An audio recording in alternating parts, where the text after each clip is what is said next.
Mercredi 29 juillet 2026, c'est le deuxième rendez-vous de cette journée. Merci de nous rejoindre pour ce point de l'actualité.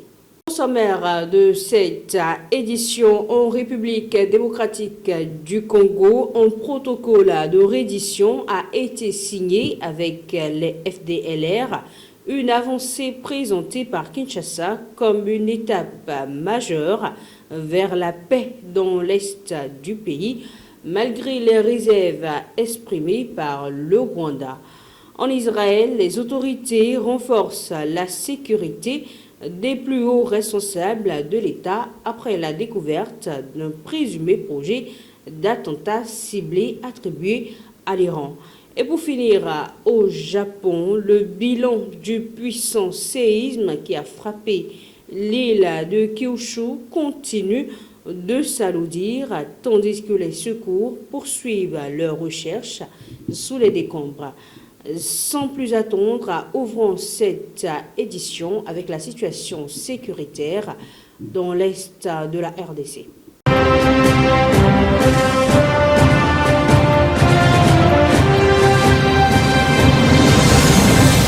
La République démocratique du Congo affirme avoir franchi une étape importante dans le processus de paix en annonçant la signature d'un protocole de reddition avec les forces démocratiques de libération du Rwanda.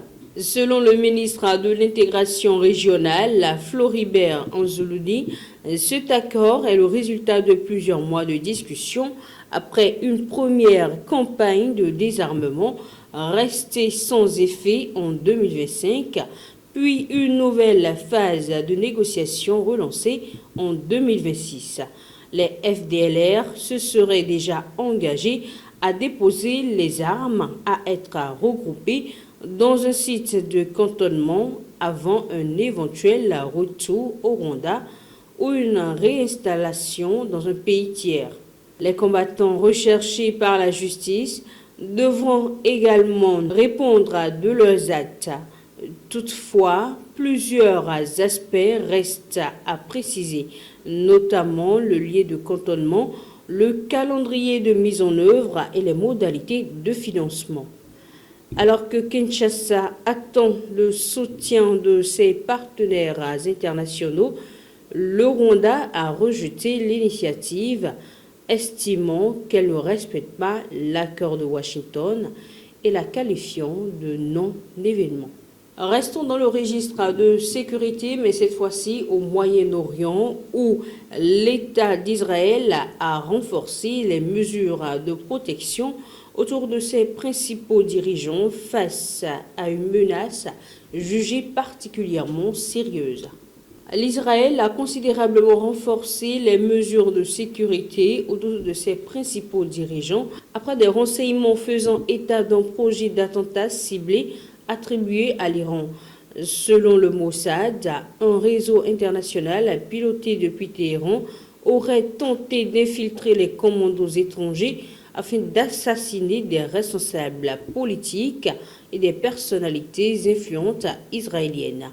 Bien que cette opération ait été démantelée avec l'appui de services de renseignements alliés, certains organisateurs présumés seraient toujours actifs en Iran.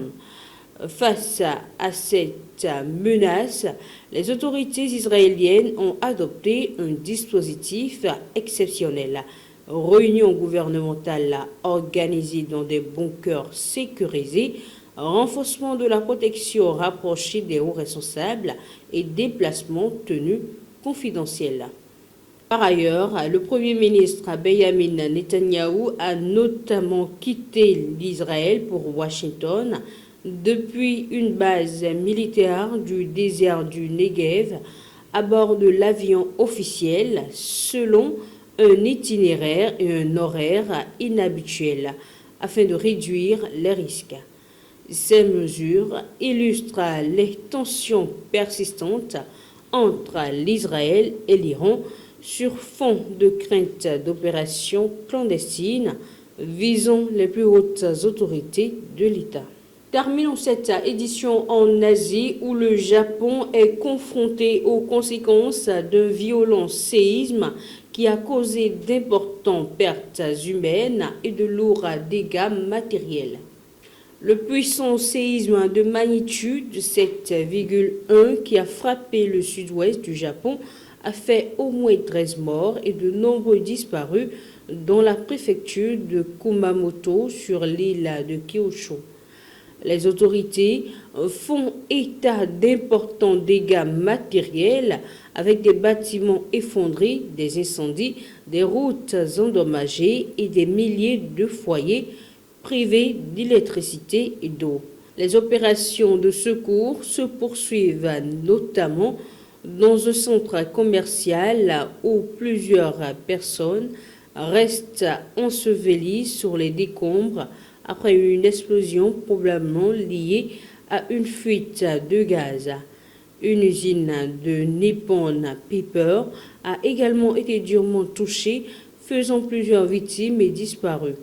Plus de 9000 habitants ont été accueillis dans des centres d'évacuation, tandis que les services d'urgence restent mobilisés.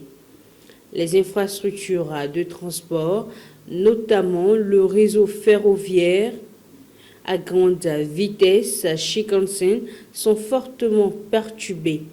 Malgré la proximité de plusieurs installations nucléaires et d'un important pôle de production de semi-conducteurs, aucune anomalie majeure n'a été signalée. Les autorités japonaises mettent toutefois en garde contre le risque de nouvelles répliques dans les prochains jours et appellent la population à la plus grande vigilance. Ce sera tout pour le point informatif de cette journée. Merci de nous avoir suivis et merci d'être fidèles à Iroko Média Télévision.